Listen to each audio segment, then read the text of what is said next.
Students, मैं सुमन सिंह आप लोगों का फिर से एक बार स्वागत करती हूँ। चैप्टर चावल की रोटियाँ, हमने इसका कुछ पार्ट आप लोगों को बताया था और रिमेनिंग पार्ट आज मैं आगे का बता रही हूँ।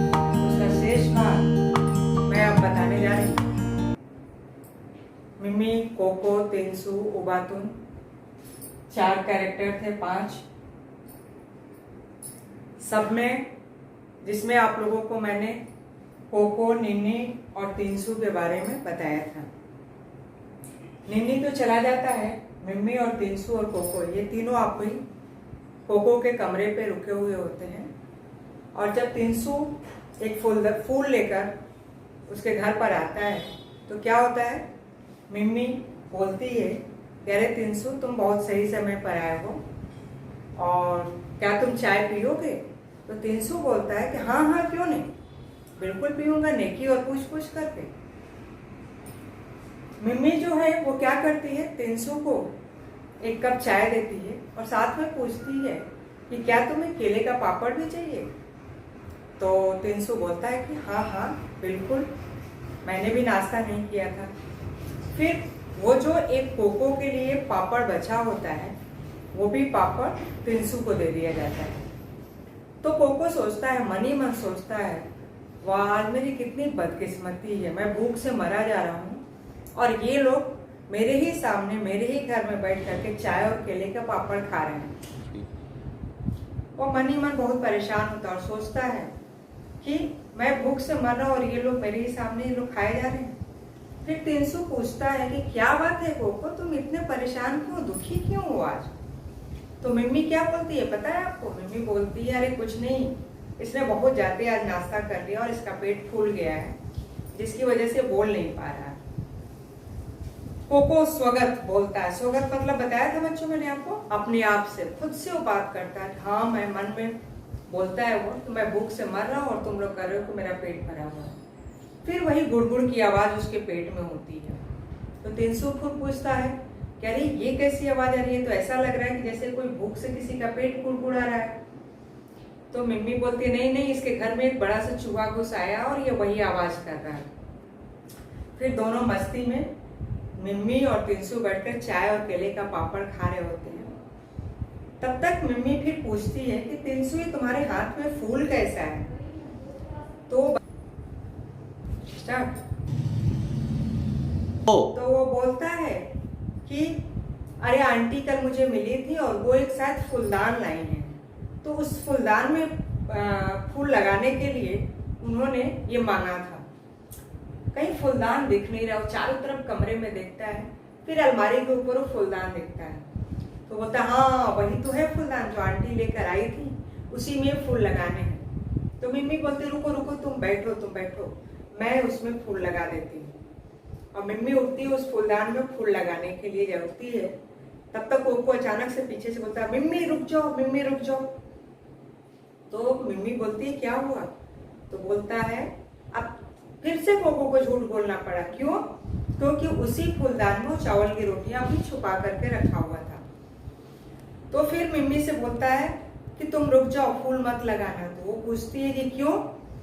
तो बोलता है कि इस फूल से मेरी मम्मी को एलर्जी है, वो इस फूल को देखती है तो कुछ छींक आने लगती है, इसलिए इस फूल को मत लगाओ।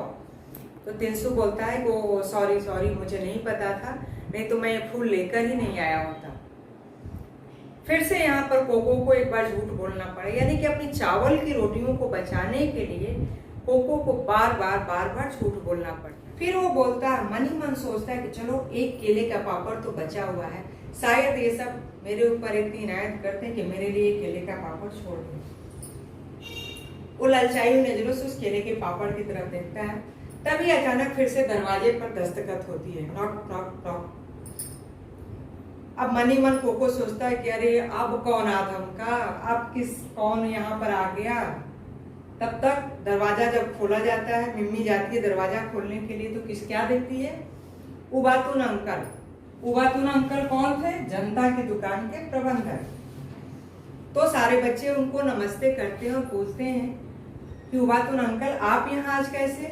तो बताते हैं कि अरे बेटा मैं बस यूं ही गुजर रहा था और कोको की मम्मी कल फूलदान ले आई थी, तो उस समय उनको नीला फूलदान चाहिए था और दुकान पर नीला फूलदान नहीं था, तो उनको मैंने गुलाबी फूलदान दे दी जो उन्हें पसंद नहीं था। आज अचानक ये दुकान में मिल गया तो मैंने सोचा कि चलो ये बदल करके मैं गुलाबी फूलदान लेते जाता हूँ और नीला फूलदान उनको दे दूंगा। बच्चे चाय पी रहे होते हैं तो वो सब उबातुन अंकल को बोलते हैं कि उबातुन अंकल आप चाय लेंगे क्या? तो उबातुन अंकल बोलते हैं कि हाँ हाँ क्यों नहीं, शुक्रिया बच्चों कि तुम लोगों ने मुझे चाय पिलाया। वो चाय पीते हैं।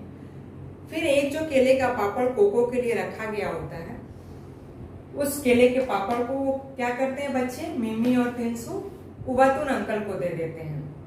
और उबातुन अंकल पहले तो बोलते हैं कि नहीं नहीं मैं किसी का अधिकार, किसी का हक नहीं लूंगा, किसी के हिस्से का होगा। तो मिमी बोलती है नहीं नहीं अंकल आप ले सकते हैं, आप खा लीजिए उबातुन चाचा, क्योंकि कोको का पेट भरा हुआ है। फिर उबातुन अंकल भी पूछते हैं कि क्या बात है कोको, तुम दुखी क्यों हो, तुम क्यों मुंह बनाकर बैठे हुए हो? तो कोको क्या बोलता है, और सारे बच्चे मिमी और तिनसु बोलते हैं कि अरे कुछ नहीं चाचा, ये आज बहुत जम करके नाश्ता कर लिया, इसने बहुत भरपेट खाना खा लिया जिसकी वजह से इसकी तबीयत गड़बड़ लग रही है। कोको मन ही मन सोचता है मैं भूख से मर रहा हूँ और यहाँ सब लोग कह रहे हैं कि मेरा पेट भरा हुआ है।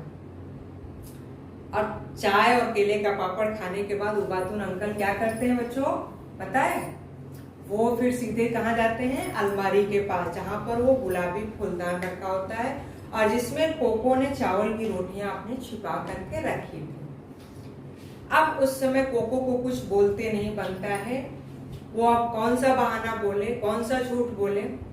उबातुन अंकल सीधे अलमारी पर जाते हैं, वो गुलाबी फूलदान को उठाते हैं और नीला फूलदान वहां पर रख देते हैं और गुलाबी फूलदान लेकर वो चले जाते हैं और नीला फूलदान रख देते हैं। बेचारा कोको। अब आप सोच सकते हो बच्चों कि कोको जिसको चावल की रोटियां इतनी पसंद थी, अपने दोस्तों से वो झूठ बोलता है, उसे छुपाने की कोशिश करता है। एक बार रेडियो के पीछे, एक बार गुलाबी फूलदान में रखा उसने, उसके सामने उसी के घर में उसी की चाय, उसके हिस्से का केले का पापड़, सब कुछ उसके दोस्त मिलकर खा रहे हैं और वो झूठ पर झूठ बोलते जा रहा है कि मेरा पेट भरा हुआ है। और अंततः क्या होता है, कुछ चावल की रोटियां कहाँ चली जाती हैं, उबातुन चाचा के साथ उस गुलाबी फूलदान में उबातुन चाचा की दुकान पर